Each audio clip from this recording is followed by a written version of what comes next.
One of the most common questions that comes from solar homeowners, people looking to go solar, is what happens during the winter time? If you're not involved in solar, you may not understand that the energy production changes throughout the entire course of the year.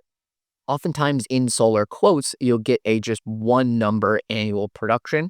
And it's very easy for solar homeowners to think that that is just flat production throughout the year, adds up to that annual amount. And because of the changing seasons, the amount of sunlight, that actually changes throughout the year.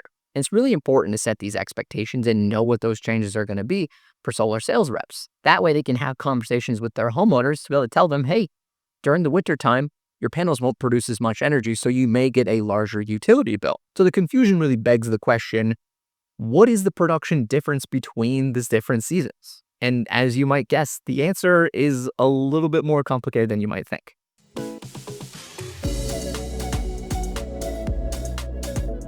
So in a previous article and a video, we discussed the different roof angles that you could have and their effect on production.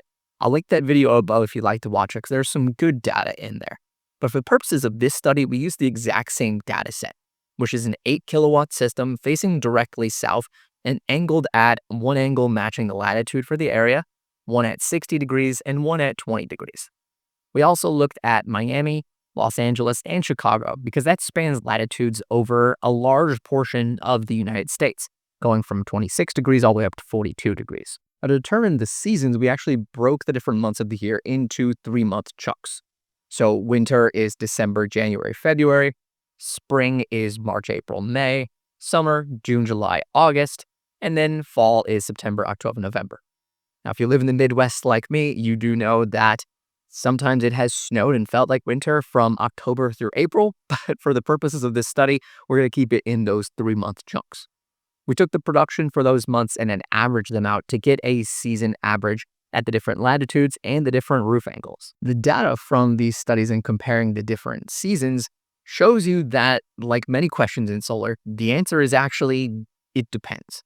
And it depends largely on the location you live in and the angle that those panels are going to be faced at. So let's take a look at some of the data. So at higher latitudes like Chicago, they're going to experience a more predictable drop-off in energy production over the seasons. Much like you might expect, summer produces the most energy, followed by spring, fall, and then winter. And the angle of the panels actually has a pretty big effect on the amount of power drop-off. So we look at Chicago data. For winter, comparing to summer, the decrease is going to be anywhere from about 20 to 50%. Spring is going to decrease about 4 to 15%. And fall is going to be about 7 to 36% decreases. As location moves southward and you get closer toward the equator, we actually see some really interesting data coming on the difference in production for the seasons. The reason for this is that because as you move more southward, in the summertime, the angle of the sun relatively is much higher than at the more northern latitudes. So especially in the 60-degree angle, when the panels are angled at such a sharp angle, the difference between where the sun actually is and the angle of the panel has a huge delta in there. So the power drop-off is significantly harsher than at those more northern latitudes. So for Los Angeles, when we look at the 60-degree angle, because that sun difference is so much larger, it actually experiences a production increase in the wintertime. So we see production increasing for spring, fall, and winter anywhere from about 4 to 20%. However, when you look at the latitude or 20-degree angles, you see the similar drop that you may expect, with winter decreasing anywhere from 24 to 37%, spring down 7 to 11%, and fall down 9 to 21%. The same principle also applies to Miami, but just at an actually even more exaggerated level.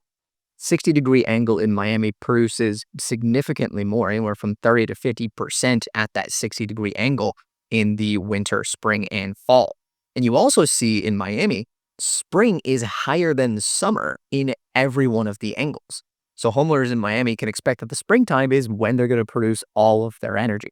That has to do with some other factors that go into the calculation, of course, like weather as well. For latitude, though, and 20-degree angles in Miami, you do see a pretty expected drop for the winter time, with winter experiencing a drop of anywhere from 6 to 13%, and fall experiencing anywhere from 3 to 8% decrease in production.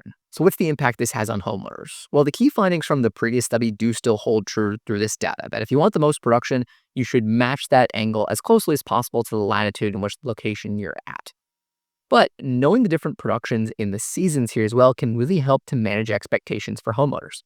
It can help you plan your energy consumption, net metering profiles, battery usage, and even just build the right expectations for a homeowner to know what their power use is going to look like. Especially if you're working with somebody who's on a fixed budget, knowing that in the fall and winter time, their solar production is likely going to be a lot lower.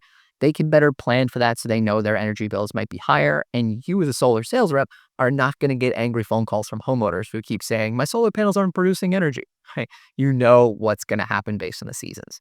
So knowing this can really just help homeowners better understand what you're giving them and better help the whole industry with transparency and knowledge.